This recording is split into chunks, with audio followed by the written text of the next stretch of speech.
Hi everyone, welcome to another A Day in the Life of. So today with me we have a day in the life of head of product. I have Angelica from Product People, I have Ivana from Simplifying, and Richard from my favorite company just because it's the one I work from, which is Wonderway. So how about Ivana? Can you introduce yourself to the audience? Yeah, of course. I work at Templify. We are a Danish company, a SaaS company, of course. We are headquartered in Copenhagen, so beautiful city, and we have, pretty much offices all around the world and located in Germany. And we are a solution for B2B, pretty much, and providing solutions around document automation, template management, everything about pretty much managing your content. So content management solution pretty much. And yeah, as you mentioned, head of product management here. I have been in the role for slightly over 4 years now. Amazing, a long time indeed. Angelica, how about you? Yeah, hi everyone. I'm Angelica. I am Italian and I live in France. As you can see, this is Antibes. I work for Product People as a senior product manager too. So our company is a product management consultancy. So we are interim product managers. We have about 40 in-house product managers.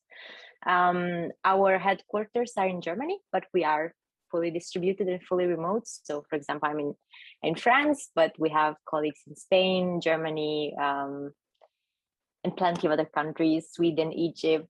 I never remember the full list, but I think it's 14 or something like that. So yeah, I've been with the company for 7 months, and we have been growing in the last month, so it's been pretty fun. Amazing. We are also fully remote, which brings me to Richard. Yeah, thanks. Hi everyone. So yeah, I'm Richard. I am Director of Product at Wonderway.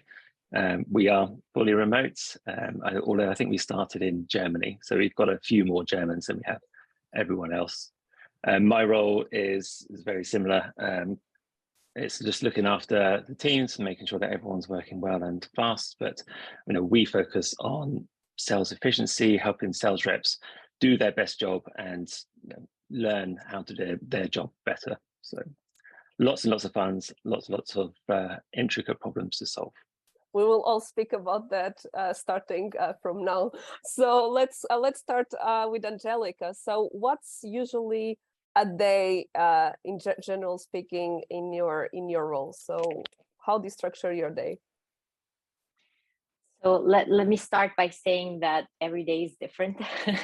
Every time I ask this question, that's the answer I get from every department.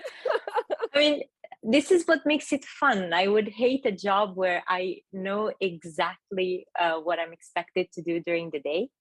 The senior members and leaders in my company are very much hands-on.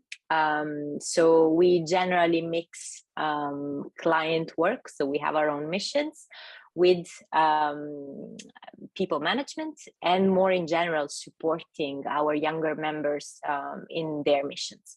So I will always have to some extent some of my work as a senior product manager in one of our clients, and then I will have generally speaking people management tasks or supporting whoever needs help. I was just before in a call with one of my team members who needed help with something, and you jumped in, you try to help them and unblock them, and yeah, you never predict when or how in which shape that is gonna happen or come. Yeah, absolutely. Richard, I know that you're also very hands-on. Would you like to build on that as well? Yeah, absolutely. I mean, we're a seed stage startup, and so I think with every seed stage, your role is what it needs to be today. So often that is being somewhat directional on the tactics and what we're working on, why we're working on it, but lots of communication across the whole company.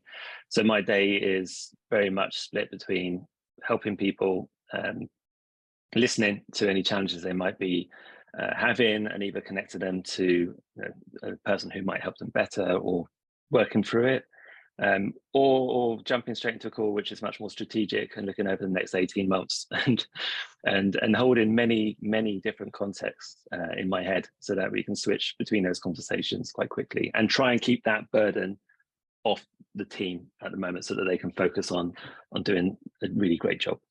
Yeah. Ivana, is similar to you? How does it differ? Yeah, some things are definitely similar, some a bit different because we are already at a later stage. I would say more like scale up stage. And I think at this stage in my career, I've been focusing more on the strategic side of things, whether before it was more like the typical product management thing, or even at some point more like product owner kind of thing, where you work on a day-to-day basis, with your engineering team and so on and so forth. Now it's more actually around helping define like a holistic, more cross-portfolio product strategy. And for this, we basically need to take into account commercial, customer, market input, and of course, of the different teams. So it's a lot about actually talking with stakeholders also around the company, providing guidance to the product organization on commercial fit, competitive fit as well, talking a lot with customers to understand where is it that they're going, so that we can also align our product portfolio. It's deciding about new business opportunities. So it's really like a lot of touch points with the customers, potential even like prospects as well, and internal stakeholders to try to define like the whole product strategy and vision of the company. In all of that, what you'd say would be one or the two biggest challenges of your role, in general speaking?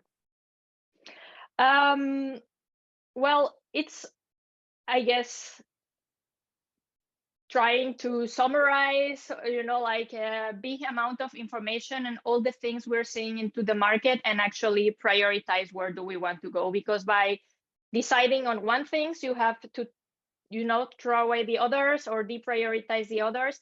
So it's always, like trying to do as best as possible, informed decisions. But of course, sometimes you come to this point that you just have data knowledge to a certain degree, and the other part is more about maybe that gut feeling or that kind of knowledge you start building in the industry. So I guess like that prioritization is always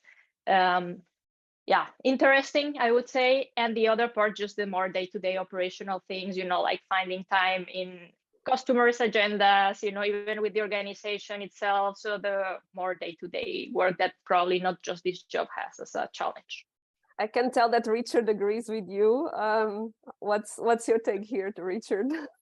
Oh yeah, I mean, it's 100%. I mean, I've had the luck of working in a range of different size companies, and it sounds it's very recognizable what you just said. But I think maybe Mafalda, what you're getting at is right now, I think one of our biggest challenges is always trying to find either customers or non-customers that we can talk to. I mean, one of the things that we are extremely keen about is that we are always talking to, for us, it's sales reps, it's team leads, it's sales leaders, and trying to find more people that we can talk to, like get into their already busy schedule so that we can learn and empathize and get the whole team to be able to do that. I think that's probably one of our biggest continuing challenges. It can be tricky. Absolutely. Angelica, do you have different ones? Are you on the same page? I definitely agree with the difficulty to process and digest and simplify a large amount of information. That is definitely one of the biggest challenges in product management. I think we are exposed to more than we can handle in terms of information, and we need to process it and make it understandable for others. I would say that the other challenge for me is staying on top of everything, like really being able to keep everyone happy and able to do their job, and mixing like helping younger product managers grow and succeed in their missions, and also succeed in my missions. Speaking about success, how do you define success in your role, Angelica, as we are with you already? So in our case, it's relatively easy in the sense that the happiness of our clients is a simple way to say that you are doing a good job. We also try to collect regular feedback from our direct reports to make sure that we are doing a good job. More in general, yeah, we try to do surveys or ask to really all the time to put the finger on the pulse and see how are things going. Yeah, I see. Yes, I think it's very similar for us, right, Richard? Yeah, absolutely. I think success for us, again, seed stage is slightly different. It's always about product market fit. That's first and foremost, making sure that sales have what they need, and our product vision aligns with real market needs. So yeah, I think our biggest measure is definitely product market fit. But as with every other product organization, we measure there's other important metrics like retention, like churn, like engagement, and just make sure that those don't suffer at the expense of growth. Ivana, you are in a late stage company in terms of growth. How is it different for you in terms of success measuring? Yeah, I think for like big part of our product, we are definitely past the product market fit unless we have, like new things coming in and so on. It's always like something that you have to achieve, but it's mostly actually like driven by business objectives, and then they're pretty much like going down towards the organization. Like for us, for instance, is like trying to link our product outcomes to those business objectives, and then like even down to the team, so that for instance we could have like specific product objectives within my team that then like are contributing to the product outcomes, and them then are then contributing to the business objectives. Try to link it as much as possible, and measure as well to the degree that we can, like those activities that we're doing and the outcomes, and see what impact they're having. I guess also this changes a bit depending if the company is either product led or not really, and so on. For us, it has been like a journey. At some points, it's more than other times, or we focus in different areas. I think at this point, product is definitely like a core area of the company. It's really helping drive the direction. So yeah, it's really important that we are really on top of what the business needs to achieve, and we connect it to our specifics. So if like the business objectives are defined to be A, B, and C for that year, or for that 5 years, or whatever, how can we actually contribute to that through our activity? I see. And do you look at the same KPIs that Richard mentioned, like churn or retention, or do you have different ones as well? We have like, I would say, yeah, like the typical ones that you're always looking, like churn, retention, adoption, and so on a general basis. But then depending on the time, or like either, like could be yearly defined or a bit longer vision, we would have certain business objectives, like very specific. And then those would be like the ones driving us pretty much. But we always keep on the back of our mind the typical ones, who doesn't want to have good adoption and so on and so forth. Of course, revenue, the typical, I would say, very known out there. Absolutely, yeah. Revenue, I think it's a metric that it's mentioned in any episode I do with other people. Revenue is obviously the one of the, let's say, North Stars for any department. Angelica, so how do you keep yourself updated with the new trends, or to learn more, get more ideas for your job? Which media do you usually consume? So different things. I read on Medium, or use LinkedIn, follow certain people to stay on top of, like, to understand or to learn about the new things they're doing. So definitely identify personalities in the or product leaders that I want to hear more from is something that helps me learn about new things. We also share a lot in my company because we are all product managers and we are all very passionate about what we're doing. So we have literally a channel called Product where we post regularly anything interesting we have found. Sometimes also the funny channel becomes a source of learning for some of the things. So yeah, I kind of created the network of people that I follow, and then the company, and we also have a community, a product management community that we animate and that we facilitate. So every week we have a product leader coming and talking at the community, and yeah, every week there's an interesting either a sneak peek of what they're doing in their company or something new. So I can relate to that. I also have weird ideas for my prospecting emails, watching, I don't know, cartoons or something really weird. So it's really interesting that you mentioned that sometimes you also get ideas from something that's not directly product related, right? Richard, how about you? From our random channel on Slack? Not so much. Yeah, our random channel is truly random. Yeah.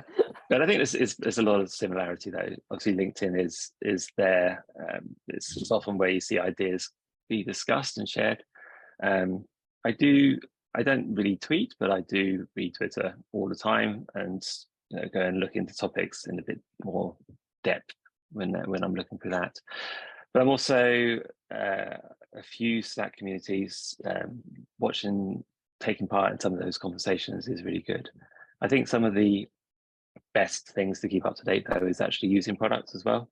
So finding products that work really well, that you enjoy using, like just taking a moment just to think about why, what's that solving, how is that useful, just as you go about your day. And so I find a lot of time that whether that's on my phone or my desktop, whatever I'm using, paying attention to the patterns, the expectations, trying to understand what they're trying to make me do. That's always a good learning exercise. Yeah, makes sense. How about you, Ivana? Anything different? It's more or less the same. How is it for you? Yeah, I would say it's also like a combination of resources. I guess like maybe some quite well-known ones. I like Mind the Product, so I'm subscribed, for instance, to their newsletter. So I get to scan, like if there's something interesting out there, then I of course read the content in detail or watch whatever it is, a video or something. We also have some internal resources coming even like from our investors or something for our companies, like in the portfolio companies as well.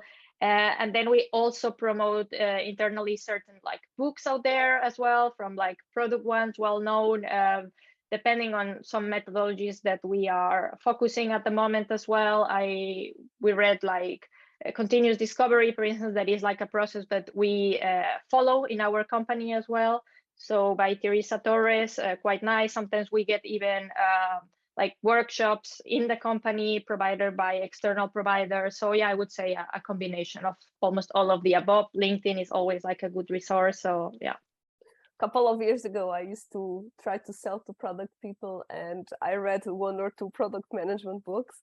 I think the easy one, there's something really for non-product people, and I found them quite interesting. I'm not sure if that helped me or not, prospecting. I really hope I want to believe it did. Good.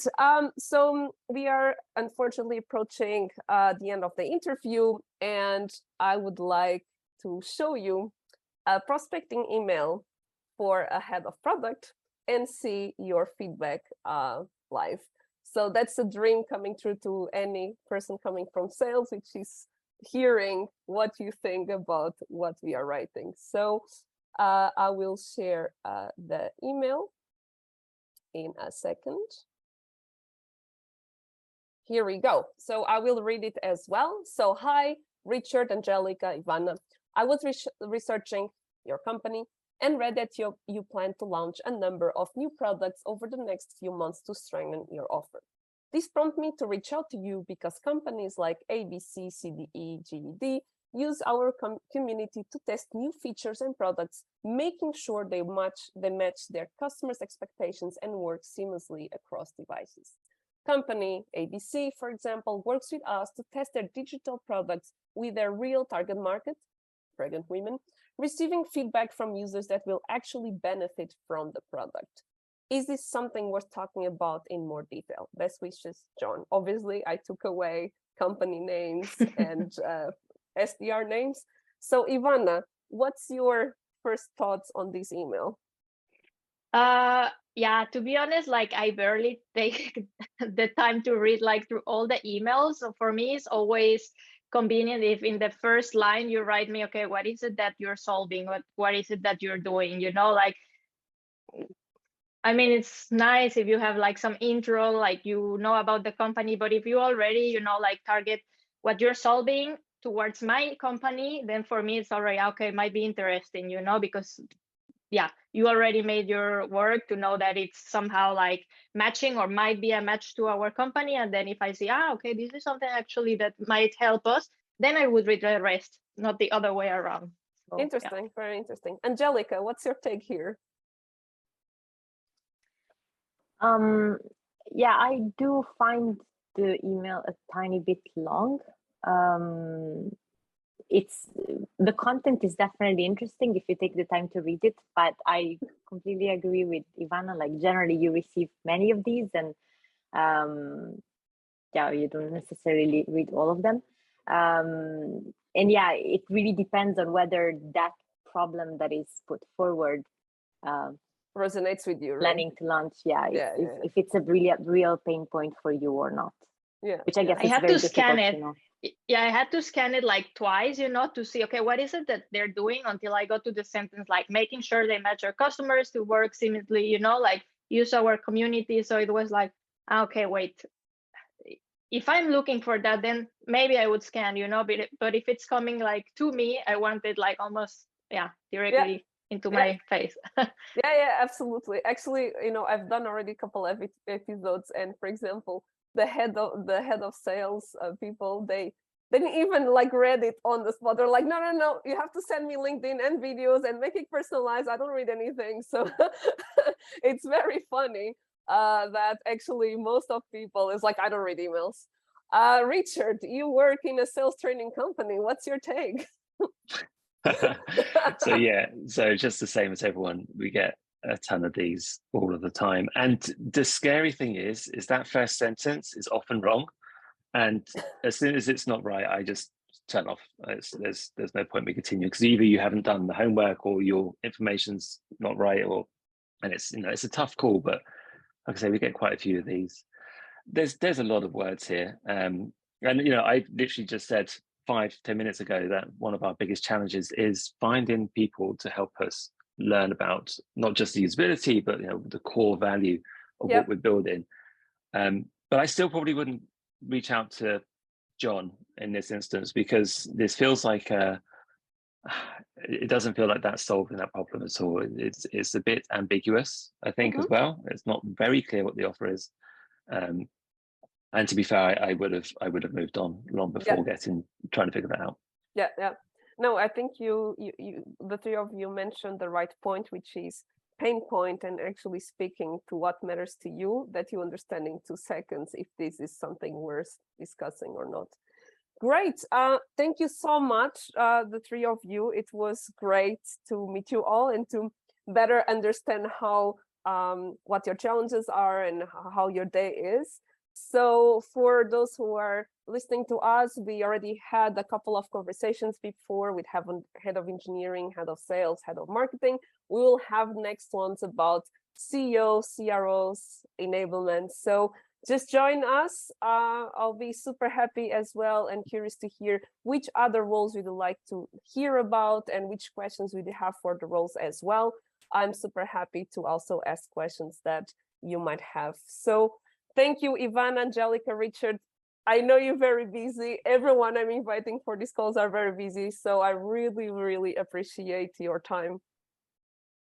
No worries. Thank you, Mafalda. Have a great day. Have a good one. Bye, everyone. Thank you. Bye.